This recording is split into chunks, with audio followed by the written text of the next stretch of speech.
lavorare sul non creare queste gelosie. Ma la mia domanda è a monte. Se un bambino ha le sue esigenze, perché tu Certo. devi fare un lavoro individuale ed è Ma giusto loro che lui capiscono. abbia le sue Ma loro opportunità. capiscono. Come la mamma spiega ai suoi figli, magari c'è una regola, però sai che lui è più in difficoltà, cioè è questa E allora l'altro scatta immediatamente, perché lo voglio anch'io, in qualche volta lo accontenta, cioè veramente non sappiamo quanto facciamo bene, quanto facciamo male.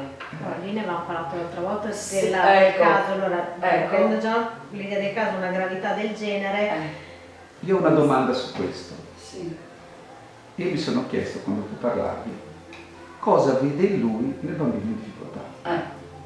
Cioè, Qualcuno che toglie l'attenzione. ferma, non dare la risposta subito, Fred, non ho finito, se no sarei facile. Per lui. Cos'è che gli dà fastidio? Perché? Perché la sua è qualcosa, è una reazione a qualcosa che lui sente. Quindi sta evidenziando un suo problema, una sua difficoltà, un suo malessere.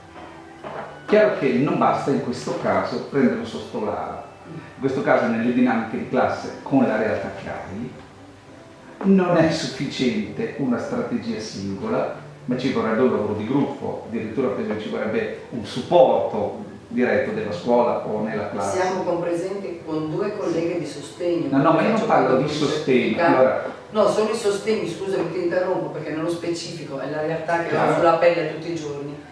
È uno dei sostegni perché tutte e due, l'altra non la vuole neanche vedere in cartolina, quindi non è riuscita neanche ad avere una relazione con un altro adulto, ha avuto un rifiuto da subito. L'altra invece che conosce da più tempo in realtà vuole le attenzioni, se non riceve le mie le vuole da quell'altra, e quando quell'altra ovviamente che deve seguire i suoi bambini a cui le sono state affidate, è la collega che comunque sappiamo di banco in banco, ok, non è quella a cui va fuori con il bambino, Sì, sì. da noi non è così. io non volevo dire questo, scusa. Ma lui vuole l'attenzione della Stefano mio. Non mi interessa. Questo è un ambito, ci sono insegnanti di sostegno che si muovono in un modo e insegnanti si muovono in un altro. Questo non è l'elemento che volevo sottolineare, che è un po' più preciso. Tu hai delle dinamiche, passa pure Elisabetta, deve andare.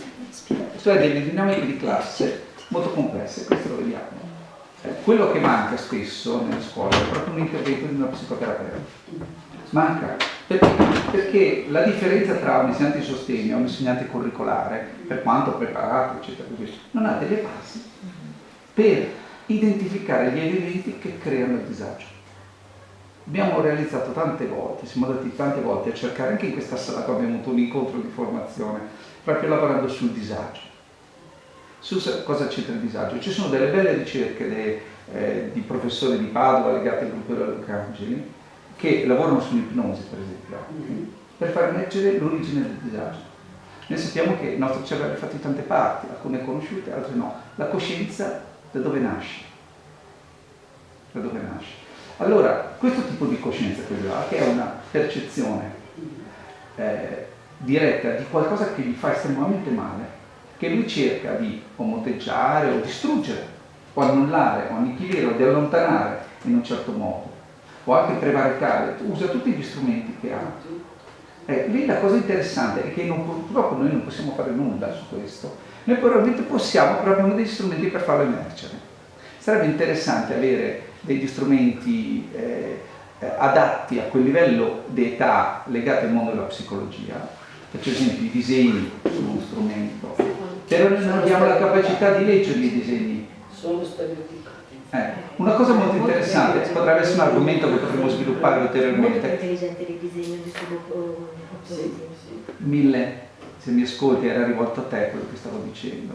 Potrebbe essere argomento da sviluppare in un'ulteriore volta, è avere degli esempi di disegno, e l'ho visto fare solo una volta ed è stato molto bello, e come si analizzano i disegni. La calligrafia è un altro elemento che dice identificate. È chiaro che c'è sempre un margine, e tu me lo confermerai, di zona grigia.